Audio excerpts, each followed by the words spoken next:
तो चलिए शुरू करते हैं हमारी आज की कहानी। सुल्तानपुर जाते वक्त इतना खुश हो रही थी जसवंत को लेकर, मेरे मन में जो भी सिकवे गिरे थे अब वो सब भुलाकर एक नई जिंदगी की शुरुआत करने घर से निकल चुकी थी। जसवंत का अपने भाभी के साथ जैसा भी रिश्ता हो, लेकिन अब तो वो चुड़ैल जा चुकी है। उसका हमेशा साथ देने वाली मेरी सास भी मेरा पल्लू से छूट चुका है और अब तो मुझे मेरी इज्जतदार जेठ के सामने झूठे संस्कारों की दिखावा भी नहीं करना पड़ेगा।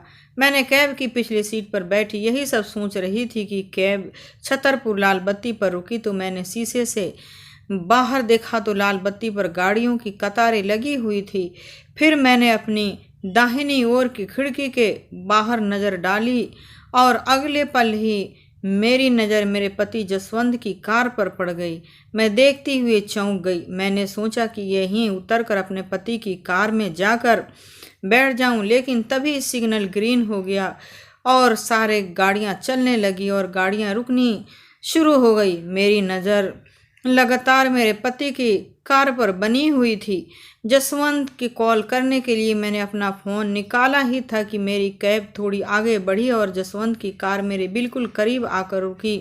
तभी मेरी नज़र जसवंत की अगली सीट पर बैठी हुई एक जवान औरत पर पड़ी। मैं देखते ही उस औरत को पहचान गई। है मेरी मझली भाभी काजल थी। मैंने कैब वाले को कहा, भैया बगल वाली कार के पीछे पीछे ले चलो। जसवंत की कार सुल्तानपुर के लिए मुड़ी और सीधे घर की गेट के आगे रुक गई। मेरी कैब उस कार से थोड़ी दूरी पर खड़ी थी।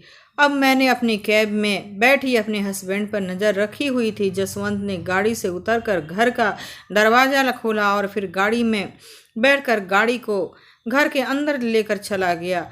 मेरा कैब ड्राइवर लेट हो रहा था। सुल्तानपुर पहुंचते ही उसका ट्रिप ख़त्म हो गई थी और उसे दूसरी ट्रिप के लिए भी दूसरी जगह जाना था। देर हो रही थी। तभी मैंने अपने उस कैब को छोड़ दिया और वहीं से महिपालपुर के लिए दूसरी कैब बुक कर ली।